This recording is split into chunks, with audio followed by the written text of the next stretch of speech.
I did it! I found the perfect spooky commander for Halloween.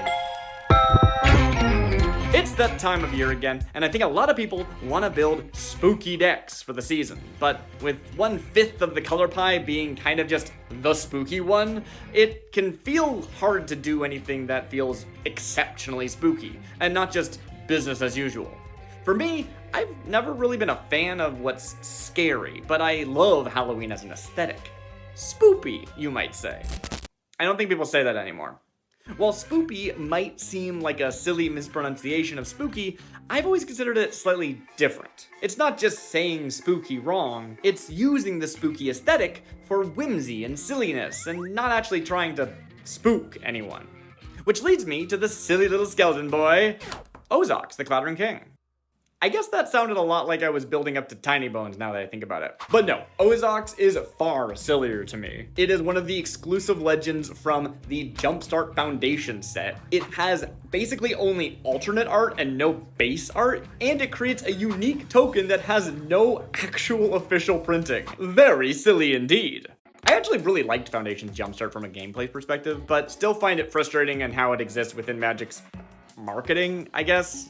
Product development? I don't know. I'd love to see Wizards do some more with these board game-esque stuff with Jumpstart products, where a new player can truly play Magic out of the box in a way that's not just precons. Maybe they can make a set of half decks that are sold together as a box, where you can freely combine two of them to make decks to play against each other, or you can shuffle all of the half decks together into one cube to make an instant draft environment. It would be a great little product where all the cards just come in one box, not distributed in random packs, and new players don't have to figure that out, but they still get the joy of deck building or drafting or whatever they want to do. It's the true Magic experience and not just precons.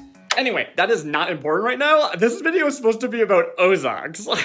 Ozox was a card I had my eye on from early spoilers. Every new set I review all of the new uncommon creatures for what might make a good popper commander, and Foundation's Jumpstart was no different. So I had to familiarize myself with all of them, and it immediately caught my eye. I did not think Ozox would actually be very good, however, it didn't make the list. It reads, Ozox can't block, and when it dies, create Jumble Bones, a legendary 2/1 skeleton that can't block and has, when this creature leaves the battlefield, return target card named Ozox from your graveyard to your hand. So you jump through a couple hoops and you get to recast it again. Seems fine, but why would I want this as my commander? Originally, I dismissed it as not really doing much, and anyway, I was thinking about Pauper Commander at the time. That's a format where you could run Reassembling Skeleton as a commander, bringing it back repeatedly for 2 mana. So why would you bother with Ozox and needing to jump through some hoops to bring it back to your hand to recast it for 3? Fast forward to about a week ago, and after a year of occasionally seeing Ozox and thinking, ha, I'd love to do something with them someday, and then moving on, over and over, I finally realized what I've been overlooking. First of all, this is a commander video, not a Pauper Commander video. I feel like the format I was originally looking at when first thinking about the card kind of blinded me to their potential. But even in that context, Ozox is actually a lot better than I originally thought.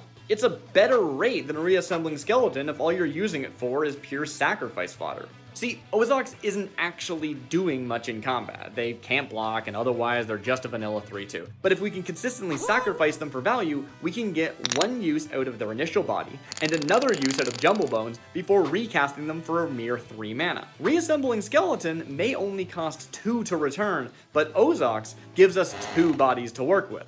So we're not really paying 3 mana per loop, it's more like 1.5. Now we just need to fill our deck with cards that sacrifice creatures for value, since we're not actually getting anything from sacrificing them alone. That said, if we can stick cards that reward us for our creatures dying, free sack outlets can also be useful. But can we go infinite? I think I get too hung up on going infinite often, and I lose sight of value along the way. In this case, we can set up a board that gets value out of every 3 mana recast. But if we make the loop as efficient as possible, it's still advantageous to us, making that value as cheap as we can. Since we're actually recasting Ozox from our hand, there are plenty of cost reducers that we can implement, bringing them down to a single black mana without a lot of work. We can then offset that final cost with Treasure from Pitiless Plunderer, or replace it with 2 life using the Filer of Flesh. At this point, yes, we can go infinite. Is it easy? Not really. It's a pretty complicated combo needing Ozox, a free sack outlet, 3 mana worth of cost reduction, and a Blood Artist effect to actually turn it into a win. But it's a combo we can work our way towards throughout the game, with each piece having redundancy and providing immediate value during the game, not just in the final combo turn. So you can play out your hand and not worry too much about your combo being disrupted. You don't have to hold every piece until you're ready to go off. You can just do it as you go, as you play. And I think that's kind of awesome. We shouldn't need to go infinite. All the pieces just happen to all be there, and if you achieve it, I'd hope the other players don't feel cheated, but instead saw the pieces piling up, and when it all came together, they'd have no one to blame but themselves for not stopping you along the way. My full version of the list is on my Architect, linked in the description. I don't claim to be the best deck builder in the world, so by all means, copy it, tear it apart, rebuild it as you see fit. Probably what Ozox would have wanted anyway. I've been Darcy Bits. Have a good night, and happy Halloween.